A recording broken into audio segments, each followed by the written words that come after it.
ಹೌದು, D V ಅವರ ಮುಂದೆ ಸವಾಲುಗಳ ರಾಶಿಯೇ ಬಿದ್ದಿದೆ. ಅದರಲ್ಲಿ ಒಂದು ಸವಾಲು ಮಿಸ್ ಆದರೂ ಕಂಟಕ ತಪ್ಪಿದ್ದಲ್ಲ. ಈ ಕಂಟಕದ ಮಧ್ಯೆಯೇ ಸಂಕಟದ ಸಿಎಂ ಕುರ್ಚಿಯನ್ನು ಆನಂದದಿಂದ ಹತ್ತಿದ್ದಾರೆ ಡಿ ವಿ ಸದಾನಂದಗೌಡ, ಕುಡ್ಲದ ಕುವರ. ಗುಡ್ಲ ಸೀಮೆದ ತುಳುವೆ ಬಾನೋಡಿತ್ತಿನ ಸೂರ್ಯ, ಗುಡ್ಲ ಸೀಮೆದ ತುಳುವೆ ಬಾನೋಡಿತ್ತಿನ ಸೂರ್ಯ. ಡಿ ವಿ ಸದಾನಂದಗೌಡ ಅವರದ್ದು ಅರೇಂಜ್ಡ್ ಮ್ಯಾರೇಜ್. ಇಬ್ಬರು ಮಕ್ಕಳಿದ್ದರು, ಕಾರ್ತಿಕ್ ಮತ್ತು ಕೌಶಿಕ್. ಇವರಲ್ಲಿ ಕೌಶಿಕ್ ಅವರನ್ನು ಅಪಘಾತದಲ್ಲಿ ಕಳೆದುಕೊಂಡಿದ್ದಾರೆ. ನಡುವೆ ಒಮ್ಮೆ ಕರುಳಿನ ತೊಂದರೆಯಿಂದ ಹಾಸಿಗೆ ಹಿಡಿದು ಸಾವನ್ನ ಗೆದ್ದು ಬಂದಿದ್ದಾರೆ. ಈಗ ಡಿ ವಿ ಅವರಿಗೆ ಆಸರಿಯಾಗಿರೋದು ಇನ್ನೊಬ್ಬ ಮಗ ಕಾರ್ತಿಕ್. ಅವರು ಕೂಡ ಅಪಘಾತವೊಂದರಲ್ಲಿ ಸಿಕ್ಕು ಬದುಕಿ ಬಂದಿದ್ದಾರೆ.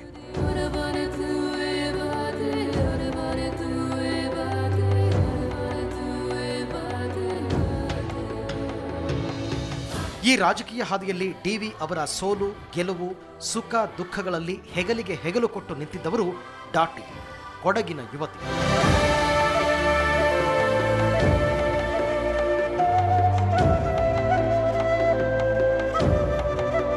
ಪಾರ್ಟಿ ನಮ್ಮನ್ನು ಗುರುತಿಸಿ ಅವರನ್ನು ಒಳ್ಳೆ ಸ್ಥಾನಮಾನವನ್ನು ಕೊಡ್ತಾ ಇದ್ದರಿಂದ ಭಾರಿ ಸಂತೋಷ ಆಗಿದೆ. ಫಲಕ್ಕೆ ಶ್ರಮಕ್ಕೆ ತಕ್ಕ ಫಲ ಸಿಗ್ತಾ ಇದೆ. ದೇವರು ಅವರಿಗೆ ಮಾಲಿಂಗೇಶ್ವರ ದಯ ತೋರಿ ದೇವರು ವೆಂಕಟರಮಣ ದಯ ಫಲಿಸಿದರೆ ಸಂತೋಷದಲ್ಲಿ ಸ್ವೀಕಾರ ಮಾಡ್ತೀವಿ. ಡಿ ವಿ ಅವರು ಸಂಘ ಪರಿವಾರಕ್ಕೆ ಸಂಪರ್ಕಕ್ಕೆ ಬಂದಿದ್ದು 13ನೇ ವಯಸ್ಸಿನಲ್ಲಿ. ಜನಸಂಘದ ಅಭ್ಯರ್ಥಿಯೊಬ್ಬರ ಪೋಸ್ಟರ್ ಅಂಟಿಸಿ ಸಂಘಕ್ಕೆ ಕಾಲಿಟ್ಟ ಹುಡುಗ ಡಿವಿಎಸ್.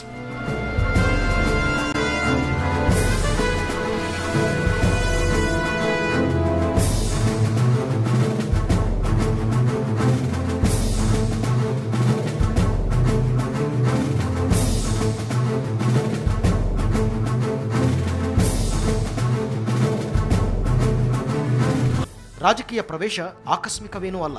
ಕಾಲೇಜಿನಲ್ಲಿ ಮಾತಿನ ಮಲ್ಲನಾಗಿದ್ದ ಸದಾನಂದಗೌಡ ತಮ್ಮ ಚತುರ ಮಾತುಗಾರಿಕೆಯಿಂದಲೇ ರಾಜಕೀಯ ನಾಯಕರ ಗಮನ ಸೆಳೆದಿದ್ರು. ಇಂದಿರಾ ಗಾಂಧಿ ತುರ್ತು ಪರಿಸ್ಥಿತಿ ಹೇರಿದಾಗ ಜೈಲು ಕಂಡು ಬಂದರು. ಸದಾನಂದಗೌಡರ ರಾಜಕೀಯ ಜೀವನ ದಿಕ್ಕು ಬದಲಿಸಿದ್ದೇ ಆಗ. ಬಿಜೆಪಿ ಅಸ್ತಿತ್ವಕ್ಕೆ ಬಂದಾಗ ಸುಳ್ಯದಲ್ಲಿ ಮೊದಲನೇ ಬಾರಿಗೆ ಅಧ್ಯಕ್ಷರಾದರು. ಬಿಜೆಪಿಯ ವಿವಿಧ ಹಂತಗಳಲ್ಲಿ ಕಾರ್ಯಕರ್ತರಾಗಿ ನಾಯಕರಾಗಿ ಬಿಜೆಪಿಯ ಪ್ರತಿಯೊಂದು ಹೋರಾಟದಲ್ಲೂ ಪಾಲ್ಗೊಂಡ್ರು. ಆರ್ಎಸ್ಎಸ್ನ ನಿಷ್ಠಾವಂತ ಕಾರ್ಯಕರ್ತರಾಗಿದ್ದ ಡಿವಿಎಸ್ ಅವರನ್ನ ಬೆಳೆಸಿದ್ದು ಉಡುಪಿಯ ಪುತ್ತೂರಿನ ರಾಮ್ ಭಟ್ರು. ಮೊದಲ ಬಾರಿ ಗೆಲುವು ಸಿಕ್ಕಲಿಲ್ಲ. ಆಮೇಲೆ 1989ರಲ್ಲಿ ಪುತ್ತೂರಿನಲ್ಲಿ ಗೆದ್ದರು, ಶಾಸಕರಾದರು. ಆಮೇಲೆ 1994ರಲ್ಲಿ ಮತ್ತೆ ಗೆದ್ದರು, ಮತ್ತೆ ಶಾಸಕರಾದರು. ಇದಾದ ಮೇಲೆ ಉಡುಪಿ ಲೋಕಸಭಾ ಕ್ಷೇತ್ರದಿಂದ ಚುನಾವಣೆಗೆ ನಿಂತು ಪಾರ್ಲಿಮೆಂಟಿನತ್ತ ಹೆಜ್ಜೆ ಹಾಕಿದರು. 2004ರಲ್ಲಿ ಮಂಗಳೂರು ಲೋಕಸಭಾ ಕ್ಷೇತ್ರದಿಂದ, ಮತ್ತೆ 2009ರಲ್ಲಿ ದಕ್ಷಿಣ ಕನ್ನಡ ಚಿಕ್ಕಮಗಳೂರು ಲೋಕಸಭಾ ಕ್ಷೇತ್ರದಿಂದ ಆಯ್ಕೆಯಾದರು.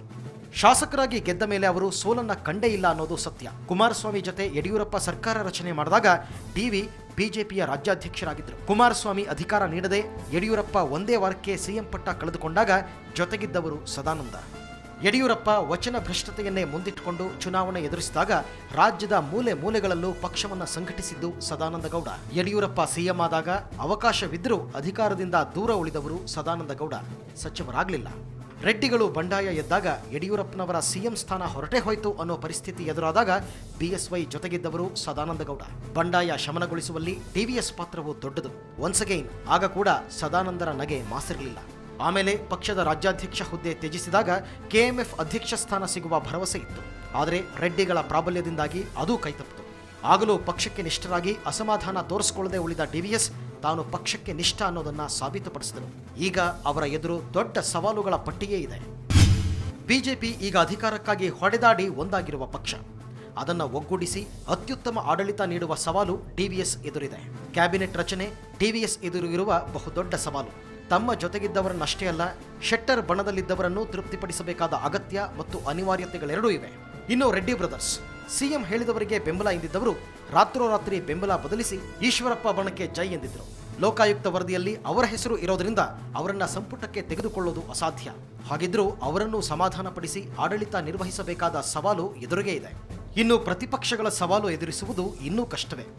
ಕಾಂಗ್ರೆಸ್ ಮತ್ತು ಜೆಡಿಎಸ್ನ ಹೋರಾಟವನ್ನ ಸದನದಲ್ಲಿ ಮತ್ತು ಸದನದ ಹೊರಗೆ ಎದುರಿಸುವ ದೊಡ್ಡ ಜವಾಬ್ದಾರಿಯು ಸದಾನಂದಗೌಡರ ಹೆಗಲೇರಿದೆ. ಇನ್ನು ತಾವು ಕೇವಲ 6 ತಿಂಗಳ ಸಿಎಂ ಅನ್ನೋ ಗುಮ್ಮವನ್ನ ನಿವಾರಿಸಿಕೊಂಡು ಬಾಕಿ ಇರುವ 22 ತಿಂಗಳ ಅಧಿಕಾರವನ್ನು ಪೂರೈಸಬೇಕು. ಇದರ ಮಧ್ಯೆ ಯಡಿಯೂರಪ್ಪ ಅಸಮಾಧಾನಗೊಂಡಿರುವ ಶೆಟ್ಟರ್ ಟೀಮ್ ಮತ್ತೆ ಸಿಡಿದಿದ್ರೆ ಆ ಪರಿಸ್ಥಿತಿಯನ್ನು ನಿಭಾಯಿಸಬೇಕು. ಇನ್ನು ಇದ್ದ 3 ವರ್ಷ 2 ತಿಂಗಳ ಕಾಲ ಬಿಎಸ್ವೈ ಅವರನ್ನ ಕಾಡಿದ ಹಗರಣಗಳ ನಿರ್ವಹಣೆಯು ದೊಡ್ಡ ಸವಾಲು. ಈಗ ಲೋಕಾಯುಕ್ತ ವರದಿಯಲ್ಲಿ ಕೂಡ ಬಿಎಸ್ವೈ ಹೆಸರಿದೆ. ಭೂ ಹಗರಣ, ಅಕ್ರಮ ಗಣಿಗಾರಿಕೆ ಹಗರಣ, ಡಿನೋಟಿಫಿಕೇಶನ್ ರಾದ್ಧಾಂತಗಳನ್ನು ಕಾನೂನು ಕಟಕಟಿಯಲ್ಲಿ ನಿಭಾಯಿಸುವುದು ಅಷ್ಟು ಸುಲಭ ಅಲ್ಲ. ಈ ಎಲ್ಲ ಕೆಲಸಗಳನ್ನು ಮಾಡುತ್ತಲೇ ಪಕ್ಷದ ವರ್ಚಸ್ಸನ್ನು ಹೆಚ್ಚಿಸಬೇಕು. ಒಂದರ ಹಿಂದೊಂದು ಬಂಡಾಯ, ಬೀದಿ ರಂಪವಾದ ಪಕ್ಷದ ವಿಚಾರಗಳು, 10 ಹಗರಣ, ಅಕ್ರಮ ಗಣಿಗಾರಿಕೆಯ ಲೋಕಾಯುಕ್ತ ವರದಿ, ಪಕ್ಷಗಳ ನಿರಂತರ ಹೋರಾಟ ಇವೆಲ್ಲವುಗಳಿಂದ ಹಾಳಾಗಿ ಹೋಗಿರುವ ಪಕ್ಷದ ವರ್ಚಸ್ಸನ್ನು ಹೆಚ್ಚಿಸಬೇಕು. ಇವೆಲ್ಲವನ್ನು ನಿಭಾಯಿಸಿದರೆ Sadananda Gowda will be the best CM. ಏನಾದರೂ ಮಾಡಿ ಒಳ್ಳೆ ಆಡಳಿತ ಕೊಡಿ ಅನ್ನೋದು ಮತದಾರರ ಮನದಾಳದ ಮಾತು.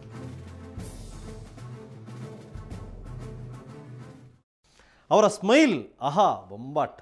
ಈಗೊಂದು ಬ್ರೇಕ್, ಆಮೇಲೆ ಆ ಬೊಂಬಾಟ್ ಸ್ಟೋರಿ ಹೇಳ್ತೀನಿ.